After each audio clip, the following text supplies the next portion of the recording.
guys, welcome back to another movie review, and today we are reviewing Venom: The Last Dance. Yes, the third and final movie of the Venom trilogy, starring, of course, what's his name? I was going to say Eddie Brock then. Tom Hardy, who's playing Eddie Brock. And, let's be honest, Venom movies, I'm going to summarise it quickly because I'm going to do a full ranking of the three movies because I have watched them all, of course. And of course we're going to score this one. But these movies are probably the funnest Marvel movies we've had as a trilogy, as a collective. They've all stayed at that level of fun, you know. They are really fun movies, and I think Tom Hardy has a big part to play in that. I think he plays this role and has made this role his own. And you know, the third movie, The Last Dance, that's no exception. As I'm literally sat here recording in the car park after it, there's like an alarm going off. So I'm not sure if somebody's... Oh, there you go, it stopped. So, Venom: The Last Dance.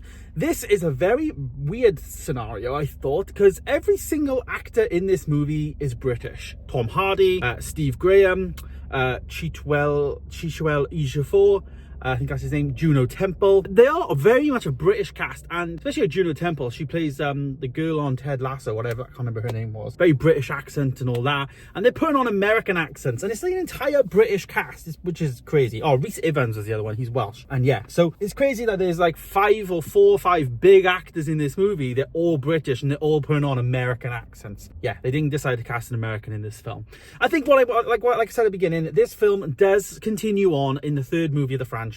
As you know, the fun level is there, the excitement, the enjoyment. I probably would say Venom as a trilogy, for my enjoyment level and guilty pleasure side of things, it's like an 8 or 9 out of 10. I love them. I find them so fun. I'm watching them with a smile on my face. But you are watching a bad movie. Let's be real. It's like, I enjoy it, but I enjoy the crap.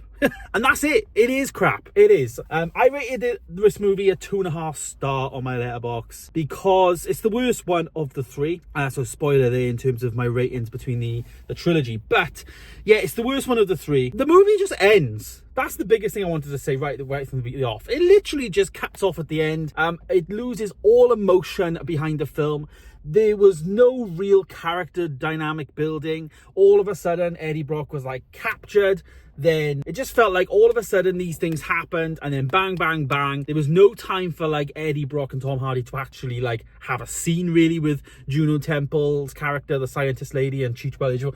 There was all of a sudden they were like enemies kind of thing, and then all of a sudden they were friends. It was just like what? It was way too quick. It was like from one scene to the next. I was sat there. I was like, did I just go to the toilet and forget that I went to the toilet or something? Because surely something has gone wrong here.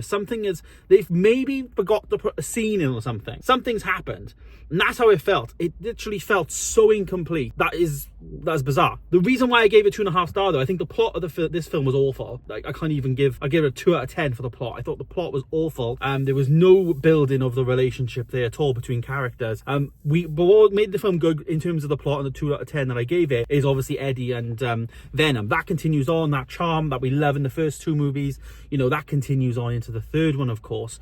But this film, for me, looks amazing in terms of the CGI. For me, I think Venom movies have some of the best CGI shots ever created that I've ever seen in cinema. But then there is 1 or 2, there's a few more than that, but there's also some of the worst CGI shots in there as well. There's some like mapping that they do wrong. It just looks really bad at times. But then some scenes you're like, oh my God, that looks really good. It's almost like they have a budget for CGI and they think, well, we're going to master this one and then we're going to have an off day on this one. And the inconsistency is just there. And that comes down, that's not just in this film as well. This is in all of them. So that did carry on into this one. The movie is directed by somebody else. Her name's Kelly Marcel, I believe. This is the third movie in the franchise and 3 different directors, which again has its own problems. But when Venom 1 came out, did people think Venom was a franchise would go on to do a trilogy? Probably not, but you know, it had to continue on from somewhere.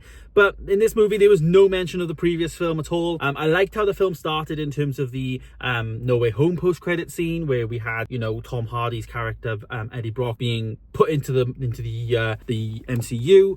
So we had that scene played out a little bit at the beginning, and then we saw him go back into the Sony verse, I guess, in terms of his normal universe. So I like how that was. It kind of linked back to that post-credit scene. But as I say, the rest of the plot was dumb. It was so dumb. It was all about just Venom and Eddie when they combine as one. It lets off this beacon, and then these other aliens are trying to get these beacon so they can free this alien master guy or something.